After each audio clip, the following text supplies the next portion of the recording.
We keep hearing that House of the Dragon is a war between the two queens for the Iron Throne, but I think we've been watching the wrong story. Right, exactly. While the Targaryens argue over bloodlines and destiny, there's a quiet, brutal war happening in the background, a war against the very people who actually built this world, and that's the small folk. There's not enough attention being paid to the small folk here. The real story of season 3 isn't just who wins the crown, it's about the people who are finally realizing that they're being used as fuel for the fire. Well, who are those people? Let's start with the Dragonseeds.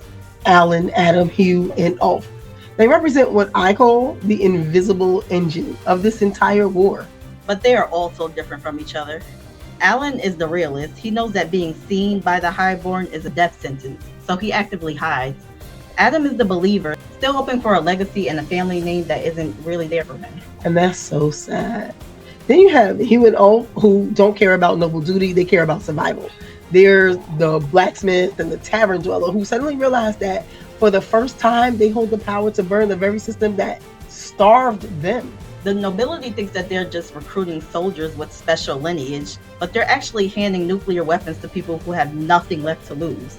Now, you might think it's just a fantasy show, it's about dragons, but when you look at how Rhaenyra handles the Dragonseeds or how the Hightowers treat the commoners like human shields, you realize this isn't just background noise. This is a deliberate, systematic dehumanization. And honestly, once you see how the fake Daeron plotline actually breaks down in the episode, you realize exactly why the season is setting up a power keg that is going to blow the entire dynasty apart. A powder keg is some powerful stuff. Let's dive right into the fake Daeron situation because that kid broke my heart. Lord Ormond Hightower doesn't just use this boy. He completely erases him. He strips a common merchant's child of his identity and forces him to play a royal prince by threatening his mom. First of all, I want to say, how does Daemon even let this happen? We have to talk about why this kid did it. It wasn't because he wanted glory or a crown. Think about the reality for the Smallfolk family. When an army shows up at your shop and a Lord Paramount tells you to bleach your hair and act as a decoy, you don't get to say no. Refusing means a sword goes through your throat right then and there. And that's what I meant. And in this case, the boy even told Rhaenyra, like, he threatened my mom. He was quiet for so long. He was so scared. And like I said, it was heartbreaking. He played along because it was his only path to staying alive. If he performed well, the Hightowers would keep him fed and protected. But the trap is that the better he played the part, the more dangerous his life became. He played the part for survival, and his reward was getting thrown into a room that was lonely. Yes, I agree. This is the ultimate example of how the Highborns view the Smallfolk. They aren't human beings. They're just costumes you put on to win a political game. Rhaenyra's attempt at mercy towards the boy is just as tragic. Because she's worried about the optics of legitimacy, while this terrified kid is just praying he doesn't get executed for having the wrong face. Oh, her and them optics and that legitimacy. That obsession with optics is exactly where Rhaenyra exposes herself. Look at how she treats Adam and Alan. Adam literally claims a dragon to save her throne. But when Corlys asks to formally legitimize them, she completely shuts it down. I think this was completely what Rhaenyra should have did. I don't understand why it was so hard for her to do in that moment. It's not like a whole bunch of other things aren't already going wrong. What you mean, she should have legitimized them? Yes, which also was definitely means she should have especially because, like he said, you had 3 children that have bastard yourself pretty much. Yes, exactly. So the hypocrisy is wild. Rhaenyra spent her whole life demanding the realm accept her own bastard sons as legitimate heirs. But the second a shipyard worker wins a dragon, she says no because she's terrified it will damage her own noble image. This message to the small folk is loud and clear. We will use your common blood to fight our wars, but you will never be one of us.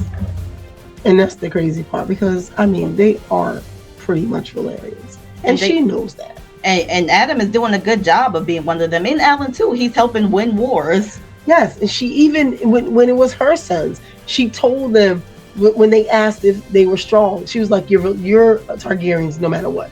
So in the end of the day, Adam and Alan are Valerians no matter what. And it's not that serious. All she has to do is... Anyway, this brings us to the actual cost on the ground. Rhaenyra's blockade in King's Landing was a poison chalice. She stars the people, then acts like their savior with a few grain shipments, and then throws a rat banquet to make the nobles eat scraps. I mean, it's a great PR stunt for the streets. but the treasury is still empty. So she thought she was doing the right thing by giving the noble people the rats and giving better food to the regular King's Landing small folk. I don't know if this is a good decision in the long term, but I She get why has it's no being long done. term plan for the people she's starving. Yeah, she does. So I'm thinking this might come to backfire She sooner or doesn't. later. Yeah, this could be a very bad decision.